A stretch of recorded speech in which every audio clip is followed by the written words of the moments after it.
To give up, you have to be dead, or completely incapacitated. Danger zone! Brace yourself as knowledge is coming. Knowledge is knowledge, but what is better than Lamborghini? To Lamborghini. Do you want agenda, because that is how you not get an agenda? CCNA Part 79. Python Section 10. DevOps aka Operating Systems Chapter 3. Agronyms but Day 25. Lithuanian Trader by Default. Cosmos Class 2. What will you think CCNA learn you to do? Previously on Ready Not to Die Right Now. Address Resolution Protocol. ARP provides IP address to physical address resolution on a TCP/IP network. To accomplish this feat, ARP sends out a broadcast message with an ARP request packet that contains the IP address of the system it is trying to find. All systems on the local network see the message, and the system that owns the IP address for which ARP is looking replies by sending its physical address to the originating system in an ARP reply packet. The physical IP address combo is then stored in the ARP cache of the originating system for future use.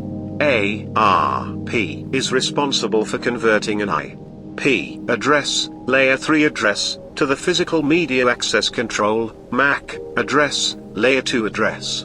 All systems maintain ARP caches that include IP address to physical address mappings. The ARP cache is always checked for an IP address to physical address mapping before initiating a broadcast. And now but, next on Ready Not to Die for the CCNA. For some long time, what the deal with Python? Are they modules or? Estoy muy emocionado. There is more than one Python, Jython, PyPy, and RPython. Jython. Another version of Python is called Jython. J is for Java. Imagine a Python written in Java instead of C. This is useful, for example, if you develop large and complex systems written entirely in Java and want to add some Python flexibility to them. The traditional Python may be difficult to integrate into such an environment, as C and Java live in completely different worlds and don't share many common ideas. Jython can communicate with existing Java infrastructure more effectively. This is why some projects find it useful and necessary. Note, the current Jython implementation follows Python 2 standards. There is no Jython conforming to Python 3, so far. PyPy and Python. Take a look at the logo below. It's a rebus. Can you solve it? PyPy logo, it's a logo of the PyPy, a Python within a Python. In other words, it represents a Python environment written in Python-like language named Python, restricted Python. It is actually a subset of Python. The source code of PyPy is not run in the interpretation manner, but is instead translated into the C programming language and then executed separately. This is useful because if you want to test any new feature that may be, but doesn't have to be, introduced into mainstream Python implementation, it's easier to check it with PyPy than with Python. This is why PyPy is rather a tool for people developing Python than for the rest of the users. This doesn't make PyPy any less important or less serious than Python, of course. In addition, PyPy is compatible with the Python 3 language. There are many more different Pythons in the world. You'll find them if you look, but this course will focus on Python. One does not simply do DevOps without taking down the production. A file is a collection of related information that is recorded on secondary storage. Or file is a collection of logically related entities. From user's perspective, a file is the smallest allotment of logical secondary storage. File directories. Collection of files is a file directory. The directory contains information about the files, including attributes, location and ownership. Much of this information, especially that is concerned with storage, is managed by the operating system. The directory is itself a file, accessible by various file management routines. Advantages of maintaining directories are: efficiency, a file can be located more quickly. Naming, it becomes convenient for users as two users can have same name for different files or may have different name for same file. Grouping, logical grouping of files can be done by properties, for example all Java programs, all games etc. Single level directory. In this a single directory is maintained for all the users. Naming problem, users cannot have same name for two files. Grouping problem, users cannot group files according to their need. Two-level directory. In this separate directories for each user is maintained. Path name, due to two levels there is a path name for every file to locate that file. Now, we can have same file name for different user. Searching is efficient in this method. Tree structured directory. Directory is maintained in the form of a tree. Searching is efficient and also there is grouping capability. We have absolute or relative path name for a file. File allocation methods. 1. Continuous allocation dash. A single continuous set of blocks is allocated to a file at the time of file creation. Thus, this is a pre-allocation strategy, using variable size portions. The file allocation table needs just a single entry for each file, showing the starting block and the length of the file. This method is best from the point of view of the individual sequential file.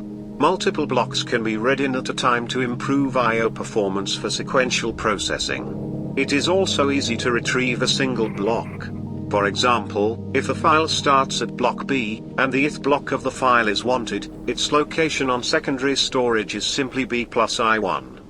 Disadvantage. External fragmentation will occur, making it difficult to find contiguous blocks of space of sufficient length. Compaction algorithm will be necessary to free up additional space on disk. Also, with pre-allocation, it is necessary to declare the size of the file at the time of creation.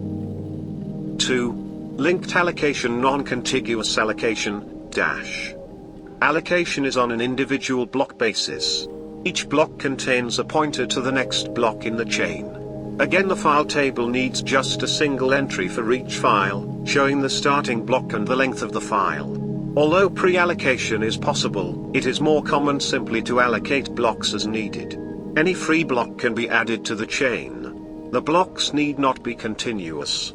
Increase in file size is always possible if free disk block is available. There is no external fragmentation because only one block at a time is needed, but there can be internal fragmentation, but it exists only in the last disk block of file. Disadvantage dash. Internal fragmentation exists in last disk block of file. There is an overhead of maintaining the pointer in every disk block. If the pointer of any disk block is lost, the file will be truncated. It supports only the sequential access of files. 3. Indexed allocation dash. It addresses many of the problems of contiguous and chained allocation. In this case, the file allocation table contains a separate one-level index for each file. The index has one entry for each block allocated to the file. Allocation may be on the basis of fixed size blocks or variable sized blocks. Allocation by blocks eliminates external fragmentation, whereas allocation by variable size blocks improves locality.